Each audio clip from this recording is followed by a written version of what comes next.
Medin di nana emisa eyim. Na nana emisa eyim dia na kyese twi adesua bere na edu sui. Na ene no ye hwe eye nsemfua bi a ewo twi adesua mu se ye trabum se ye tiltem ene no ye behwe kakra ye befa ne kakra se ne be ya ye nyina ye bete ade no ase na yeshia se ya ewo se ye ma wo ebe baako enti ene no eba ye de ema wo eni akitiriku ansa duodu akitiriku ansa duodu ose wachi wo bia ena yedi woni akitiriku ansa duodu se wachi wo bia ena yedi woni wo ye berima wo ye opemu umudu wani wunyam wo ena yedi woni se obi ekofa asembefi na efie inibia etaye ohawo papa oye odehia yedi woni oye akoa ye niwuni nti ene akitiriku ansa duodu ne wose ne wose wachi wo bia ena wodi woni akitiriku ansa duodu ose wachi wo bia ena yedi woni wachi wo bia ena yedi woni anase wodi woni na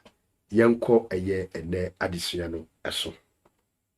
ena adesua no a yesua no ye hwe se de medi kan no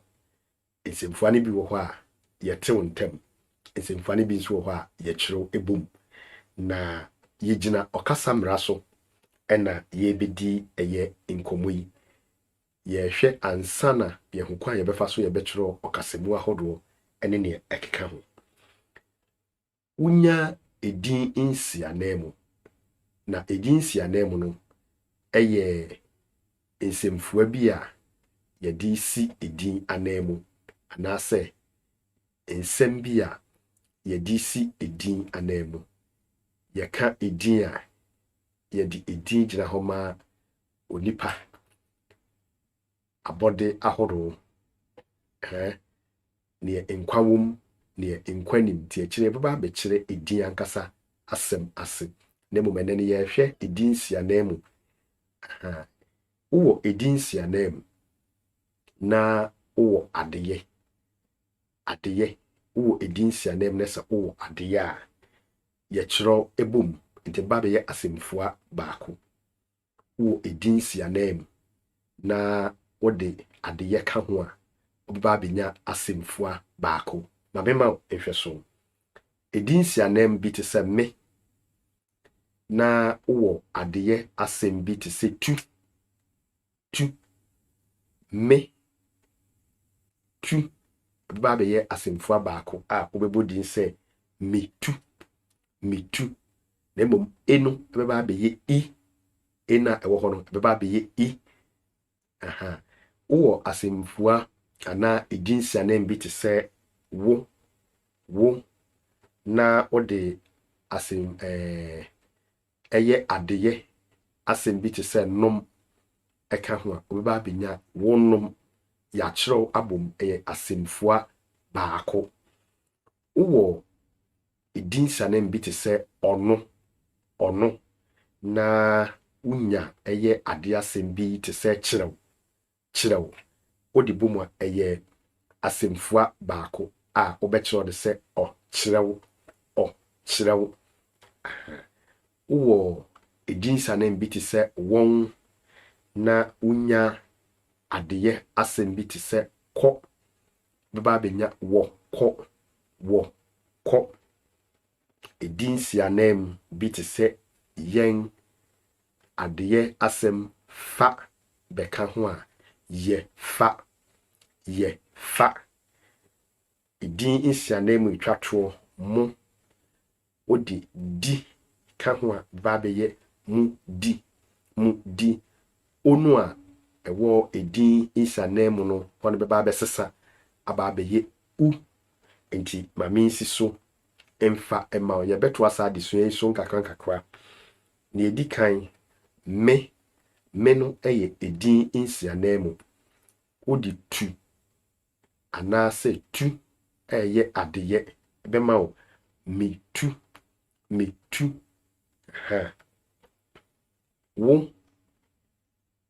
nom ebeba be ma wo nom wo no eye edin sianemu nom no eye adeye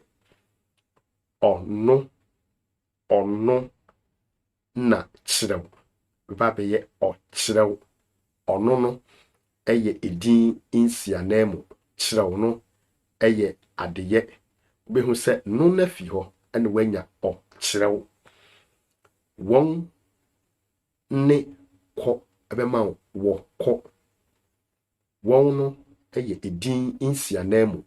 ko eye adeye yen ne fa bema ye fa yen no eye edin insianemu fa no eye adeye na ma ye fa mo ne di mo no eye edin insianemu di eye adeye asem ebomu a obenya mu di so we sa ensem ya mede ama wo nyina ye kyerɛw adi bom wo asembisa bia obetumi ani ye di nkomo ewo 0241 144 854 0241 144 854 na 05077 90206 05077 90206 ye email address ewo ho obetumi ni yen edi nkomo afa ho obetumi a WhatsApp ye numbers ni nyina eye WhatsApp line obetumi a WhatsApp ye obetumi so eni yen edi nkomo afa ba bibia ye di ka cho se eye twi akansi kese pa